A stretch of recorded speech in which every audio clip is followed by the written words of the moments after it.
Hey guys, welcome to another episode of Ops Unfiltered. My name is Jared Ward. I'm the founder and CEO of Luminous. Today we have a new guest. Her name is Kerrie. Everybody welcome Kerrie. How's it going, Kerrie? Thank you for having me. Nice to see you. So Kerrie is, well, she's the founder of a lot of things, but a couple of things that we'll be diving into is the Dapper Dog Box. She's After she sold one of her brands, she dove into a lot of marketing, freelancing, and I believe right now you're the founder of the Ecommerce Society. Yeah. What is what is the thing you're most active on right now? Is it the Ecommerce Society? Yeah. I've been doing since I sold the Dapper Dog box, I started doing, consulting work and, agency kind of work, doing websites for people, kind of all the things, Shopify, doing emails. And then I sort of wanted to go into the mentoring and education kind of space. So I've been doing that for 4 years and now sort of looking to minimize that and do some other things. So I'm kind of simplifying my current business, which is the e-commerce society. And we basically do mentorship, education, training stuff for people who want to start an e-commerce business or want to grow it smaller scale, but don't want to rely on advertising. So that's kind of my bread and butter is organic marketing, organic traffic. And yeah, I do definitely dabble in a lot of things. I get bored easily, so I'm always looking for the new thing and which makes it That's fun. amazing. Makes it fun. If you can start a business, you then want to do all these other businesses. At least that's how I feel. So I know that Yeah. your story is pretty much similar, like with starting all these other things. So it's fun. Yeah, I'm excited to dive into the Dapper Dog box. Because Yeah. on Ops Unfiltered, where we try to focus conversation is the messy beginnings of e-commerce companies. So Yep. e-commerce operations is such a black box. There's plenty of marketing gurus and who will tell you how to, get the best ROAS and all those things. I think there's a conversation severely lacking on the beginning days within ops. So I'm curious, walk us through eh, any founder who's taken something from start to exit in e-commerce. Walk us through your story with the Dapper Dog Box. Why did you start it, and how did you get started? Sure. So I think in a nutshell, my like corporate background is in marketing and sales for education. So I used to work for an international education company and I basically got paid to travel the world and promote and sell and market studying in the USA. So dream job when I was, in my 20s and all that. And then I had a baby and I wanted to do something different, went through a bit of a hard time with that transition. And literally out of thin air, I was at the gym and the idea popped into my brain, you should start your own online store. You should start an online store. I had never thought about it before. So I'm sort of an accidental entrepreneur because it wasn't my whole life. I wasn't dreaming of starting a business. It literally flew into my head. And within a week, I was literally sitting at a Starbucks working on the logo for what was the Dapper Dog box. So the idea came into my head. Wow. And then I thought, okay, I should do an online store. I should sell a physical product. And then I was like, maybe I'll do a baby subscription box because I literally had a 6 month old at the time. And then I was like, you know what? That's not my thing. What about something with dogs? I'm a huge dog person, and that kind of made the most sense. And I sat down, I did all the market research, and I can talk about like how I started it, but the nutshell was within a week or so of the idea, I just knew, like I knew it came out of nowhere. I knew, and I just got started, and yeah, the rest is history, I guess. Well, so even I don't know. It's funny that We when people ask skim like over how I got it. started We with something, skim over. I have a similar. Yeah, I also skim over, but like those are the interesting things. How did you file an entity? What did you do? What did you not do? How did you get your first product? Yeah. Walk us through some of that, some of the boring Sure. stuff. Yeah, no, and I also get bored, not bored. I mean, it's fun to talk about how did you scale your business and all that, but I also love the early days. I love talking about them. I love just hearing what people did when they first started, because there's so many mistakes that we all make, but there's also so many really interesting things that you can kind of pull from that. So my early days, again, I came up with the idea, I think it was March of 2016, and I launched in July. So I don't know, I had this like 5-month runway or something. I had never, even though I was in marketing, my background again was selling international education. And so I was more selling an experience.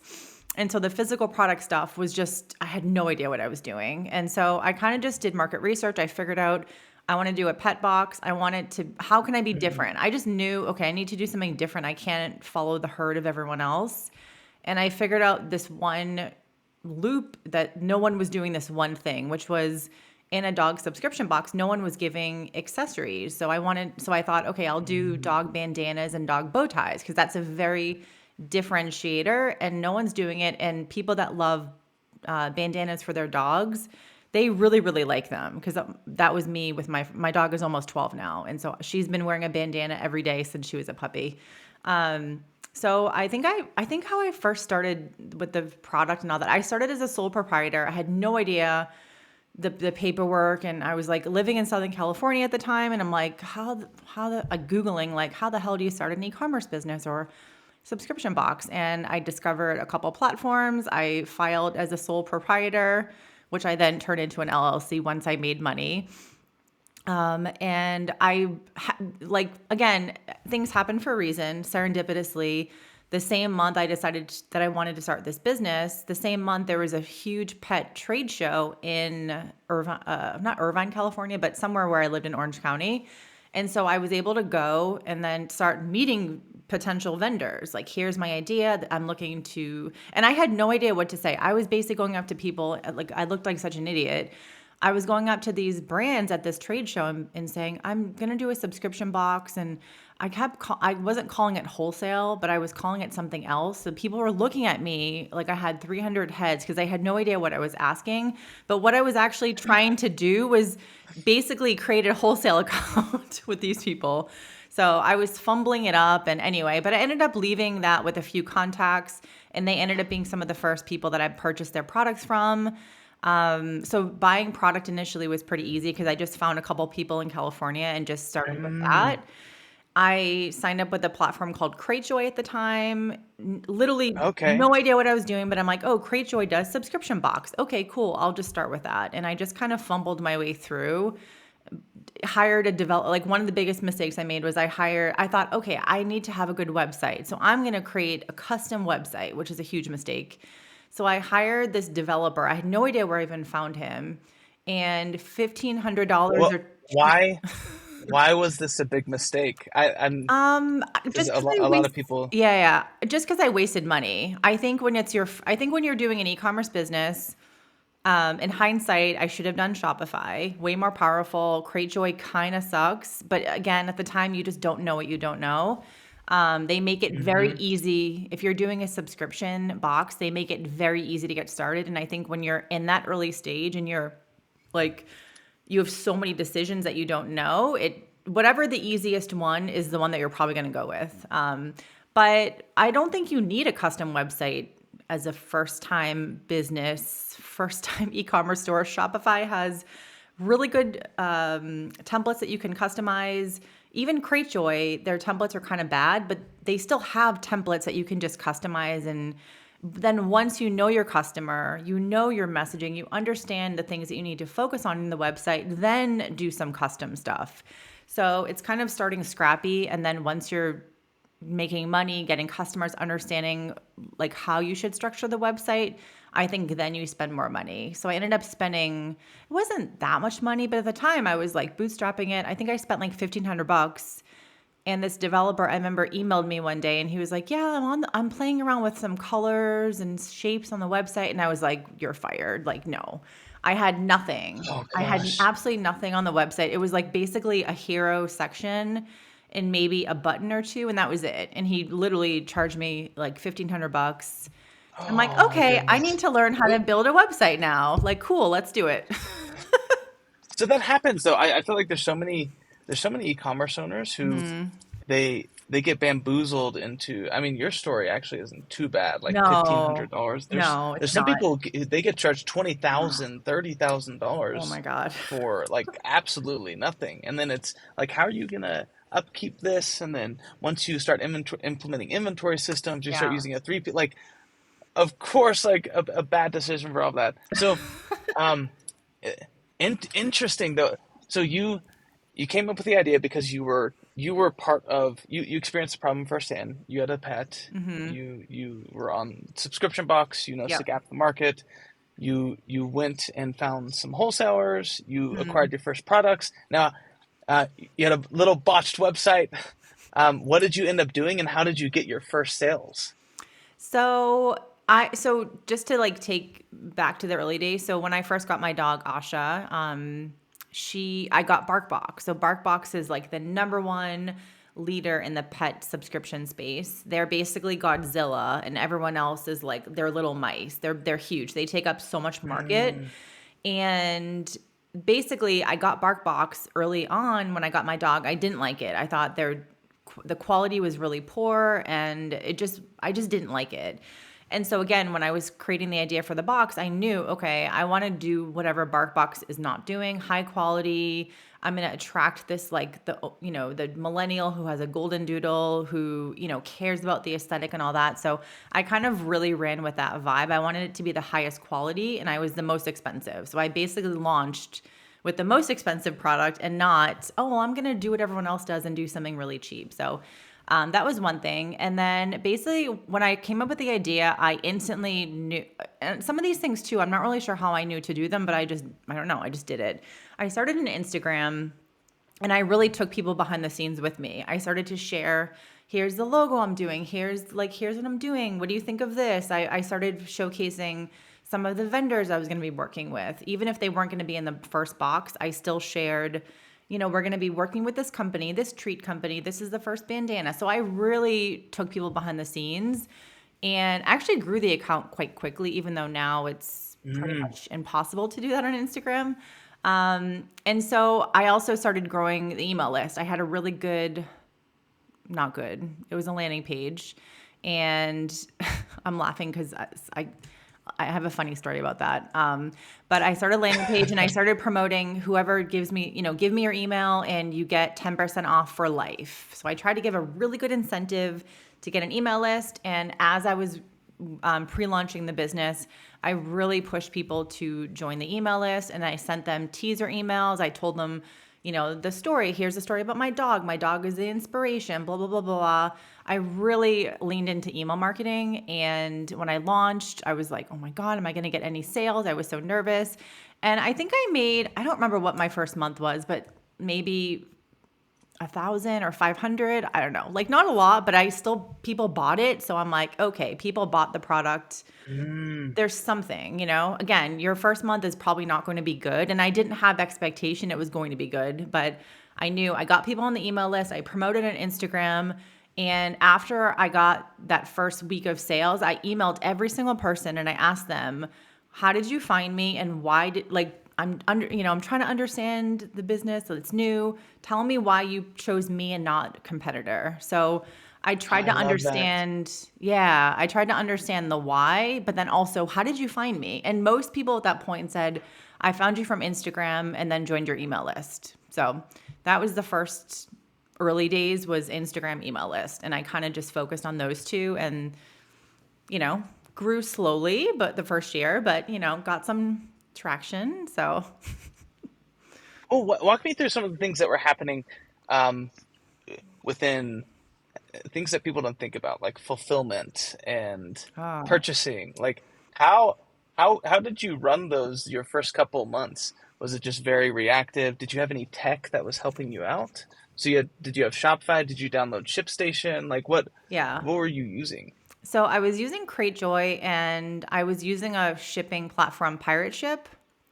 So I Ah, was I know using, Friendship. yeah, I love Pirate Ship was great. They made it really easy. So I used those two for shipping and all that. Fulfillment was just like literally every time there was an order, I'm like, yeah, I got an order. And I would literally like Yeah. run and pack a box and literally, I'm not joking, run and ship it. Like I would drive every single order immediately to the post office, which again, I understand is not smart with systems and all that. But as a new, my goal for that first few months was get people their order as quickly as possible, create whatever kind of good experience I could immediately, and then get them to share with friends and family.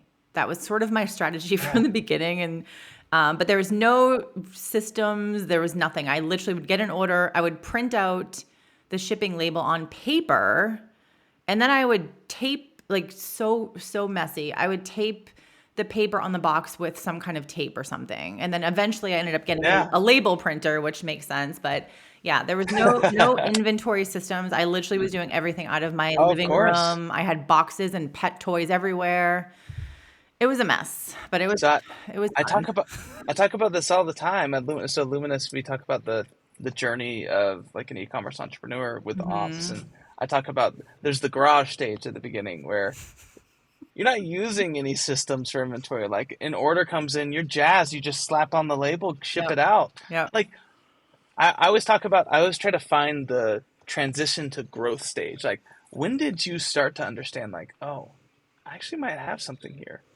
It was when like when did you make your first hire? Or did you outsource to a 3PL? Like when things started expanding a little bit, talk us through Yeah. that. What were the trigger points? I didn't so my business, I was making, so when I first launched it, again, I think I made 400 or 500, whatever, maybe the first month. By the time I sold the business, my sales were about 200,000 per year. That was the final year I had my business. I made 200K, no ads, no influencer stuff, just organic, scrappy. So really by the time I went to sell the business, I had about 600 subscription box subscribers, but I also sold on Amazon. I had Amazon subscriptions. I was one of the first to be invited to the Amazon subscription. So I Mm. sold Amazon subscriptions, and I also sold one time like e-commerce style products on my website and on Amazon. So I was kind of, and I had another marketplace I was selling on. So I was kind of selling on a bunch of different places. Mm. And I literally, from the first day I had the business until the very end, I did everything. So by the end of the business, I was literally my garage. So we lived in, at this point, we moved to Seattle and we lived in a townhouse. And my husband had to sell his car because we literally had no space to run the business. The business was the bottom floor of the whole townhouse. So one Oh, indoor that's awesome. interior room, a huge, like massive closet, and then the whole garage. And so everything was stacked with boxes, dog toys everywhere. So at that point, when I was looking to sell the business, I actually was also, I knew if I didn't sell it, I had to move out of, like, I had to move into either a 3PL or a warehouse. The problem was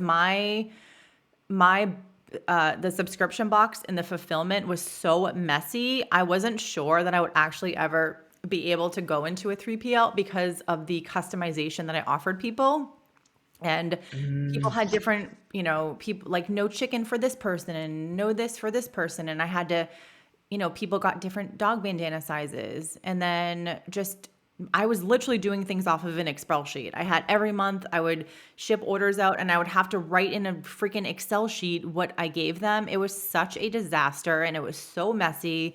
And I still feel like I have post traumatic stress syndrome over packing boxes because I spent so much of my life at the end packing boxes and shipping them and going to the post office. And it's so clear to me today that, okay, Kerrie, you should have hired someone.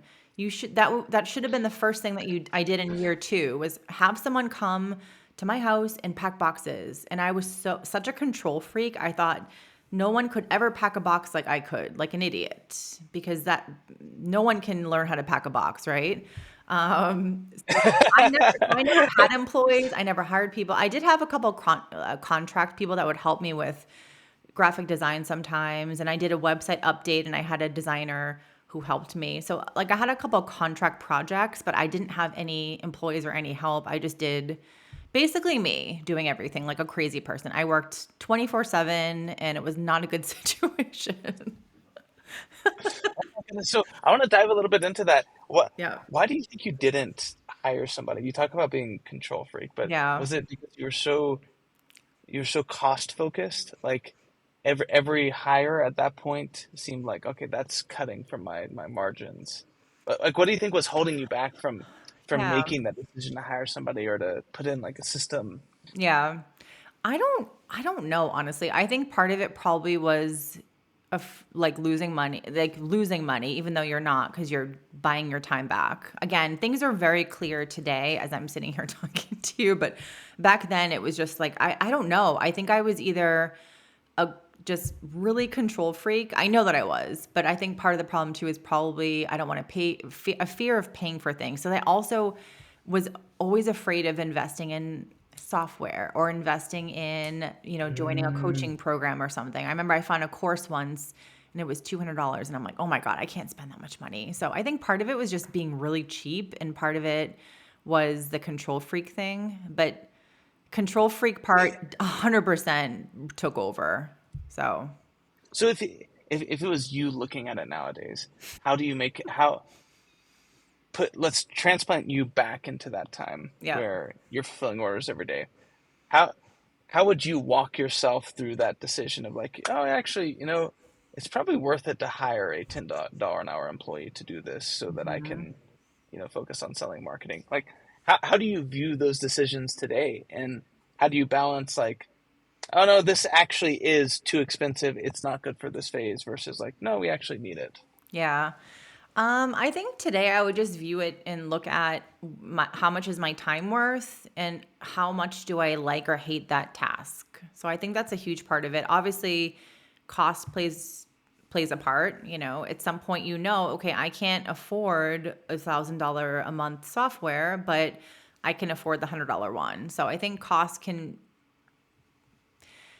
as long as you're okay to spend it and you maybe, I don't know, for me it was really hard to spend money. I'm very different now. I'm kind of like, here, take all the money as long as I don't have to do that. I don't want to do it. Yeah. So I think it comes from for me it came from experience, but today I view decisions based on time, like how much will that take? Do I want to do it? Do I not want to do it? Is it worth my time? And do I want to do it? So I tend now to outsource things that I despise doing. And I'm actually starting another e-commerce business. And one of the first things that I 100% will be outsourcing is the fulfillment because that's the thing that I don't want to do. I don't want to pack boxes. I don't want to pack orders. I don't want to go to the post office.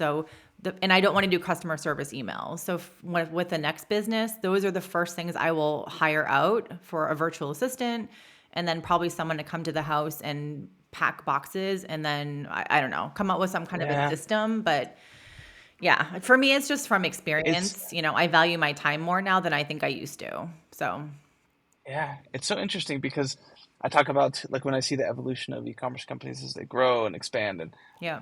part of that when you're in your garage stage, when you Yep. transition to the growth stage, it's like you outsource everything, like fulfillment to a 3PL, bookkeeper, customer service in the Philippines, like Yep. anything. Like I don't want to touch it. I just want to sell my product. Yep. And then what's interesting, I see companies as they transition from the growth stage and like it's like, oh wow, we've got some serious revenue here, then they Mm-hmm. start bringing stuff back in house and Hmm. forming like a big enterprise. Like Interesting. I've seen companies now, they hit $50 million, and when they're wanting to optimize margins, they'll Wow. they'll bring the 3PL.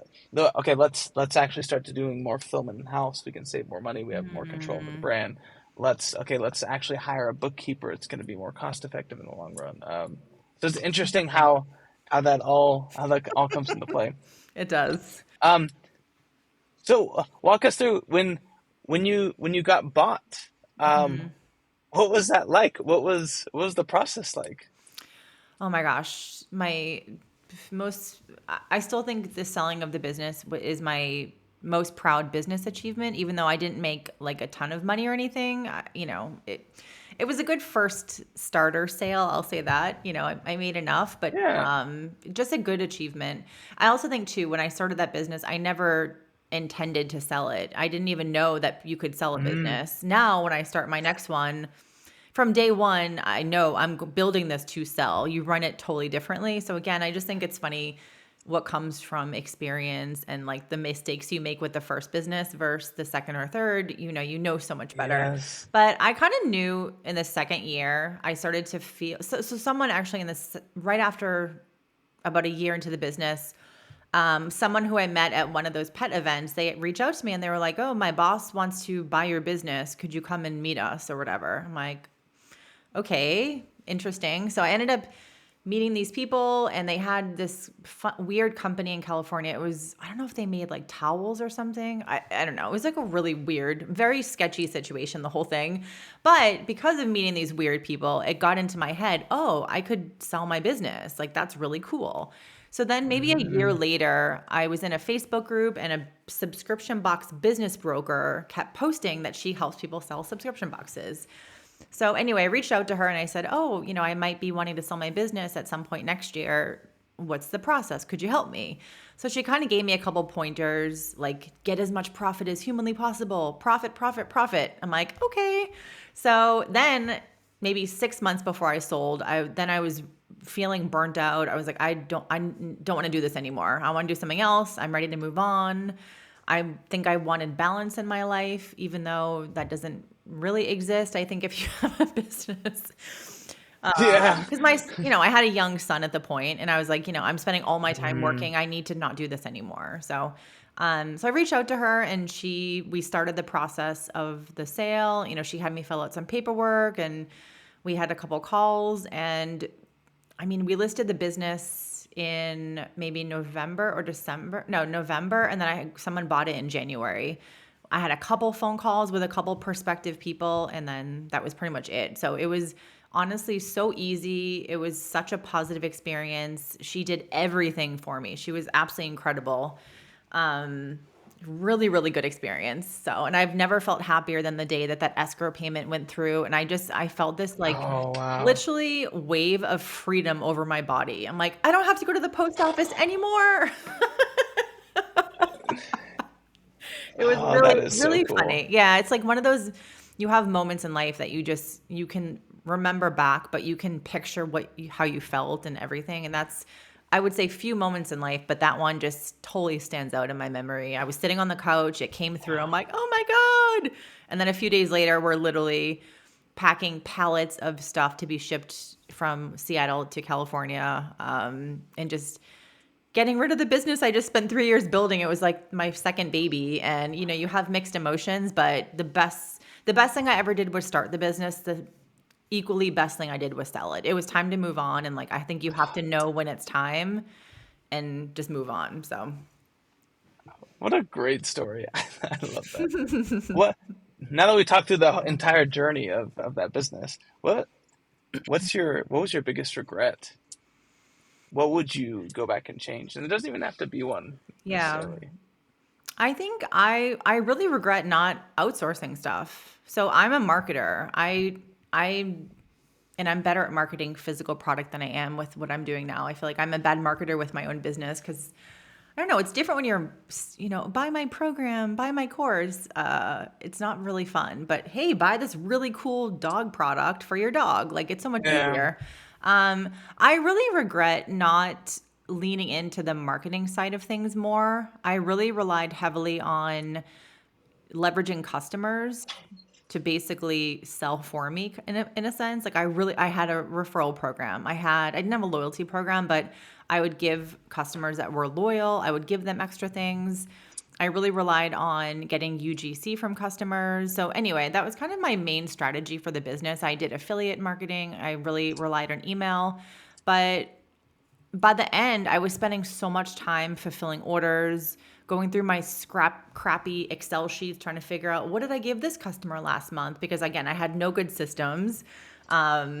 I wish I would have found you, although I think I was probably not big enough to have joined your company at that point. But yeah, just not when you have a business, marketing is everything. Marketing is how your business will grow. And if you're spending Mm. all of your time doing the $10 an hour tasks, then your business is only going to get to a certain point. And like I said, I didn't do advertising. I didn't pay influencers. Everything was organic, scrappy, SEO, email, social media. I had a really like 42,000 followers on on Instagram, and Instagram was a huge source Oh of, my goodness. yeah, and I just built this really engaged community. Dog people are the best for anyone listening that wants to start a pet business. They are the best customers. Mm.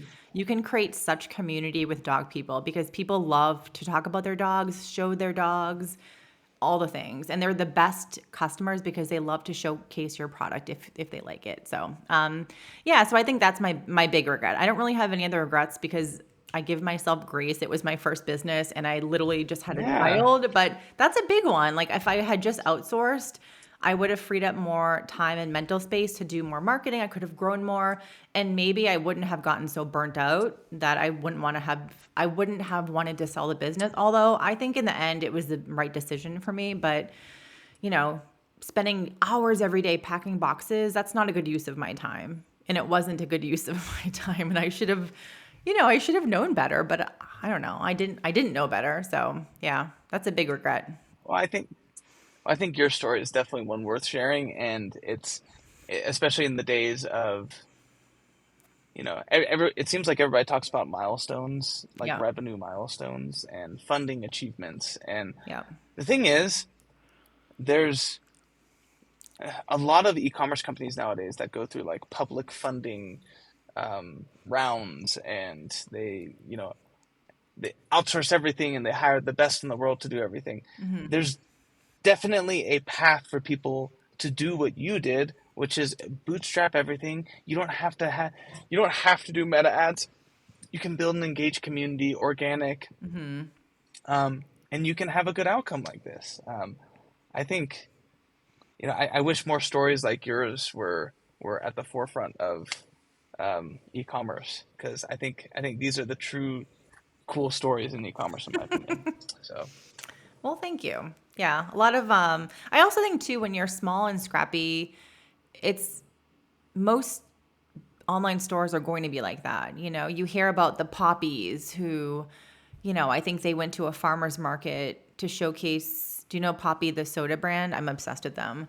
yes, I do. Yeah. They went to a farmer's market, and I don't know how much of this is actually accurate. They went to the farmer's market when they first came up with the product idea, went to a farmer's market, and a Whole Foods distributor or someone found them and instantly wanted them to be in Whole Foods. I mean, how often does that kind of thing happen? It doesn't. It's like Wow. it's the unicorn story, but I think a lot of people will see the poppies of the world or I don't know, other companies and they're like, "Well, my business isn't growing. What am I doing wrong?" And most businesses don't have those Whole Food stories or, then they were on Shark Tank. And I don't know if they got a deal with one of the sharks. I think they did. But it's just like those aren't the normal stories. It's more of the normal stories are the people who start a business and it doesn't go anywhere and they close it. That's actually like the Yeah. norm, even though that's unfortunate. But yeah, the small stores are more normal, but you have to kind of go through those. I think at least go through the scrappy stages to kind of know what you're doing. I think like I have a friend who started a company and she was a business coach and she started an accessory brand and she hired out everything from the beginning. She hired someone to do the website for her. She hired me to help her launch the business. She hired someone else to do this and this and this. And she kind of didn't have to go through, and there's no shame in this. I think if you can afford it, awesome. Like you don't need to know how Yeah. to do all this crap, but there's some merit in going through the trenches of figuring out and learning how do you build a website? How do you do all the email marketing stuff? Like how do I actually do SEO and keyword research? Like there's a lot of positives for kind of going through all that crap work and learning what to do because then when you do the second business, you're so much better set up because you know all the stuff that you didn't know the first time. You know what I mean? So I don't know. Yeah. 100%. Yeah. Well, that was a wonderful story. And our time is almost up. I appreciate you coming on and sharing that with everybody. I think a big takeaway for me is, especially as I run a software company, is it's always this reminder of um, focusing on your organic Hmm. reach is so important. It sounds like that was actually kind of your secret sauce there. Oh You yeah, were you were totally. really good and you doubled down on that and you Hmm. built a profitable bootstrap business that was able to exit. I think I think everybody, and even in the software B2B marketing industry, we we underestimate that a lot. So that was one of my takeaways. Oh, good. Thank you. I appreciate that. But thank you All for right, having me where on. can everybody? Oh, Yeah, where can sorry. everybody find you? Sure. So my Instagram is Kerrie.a.Fitzgerald, Kerrie. My website, kerriefitzgerald.com. And I also have a podcast, which Jared was on recently, Ecommerce Society podcast. So those are some places you can find me. Yeah, she's a great follow. But anyways, thanks, Kerrie, and we'll see you guys next week. Bye. Thank you so much.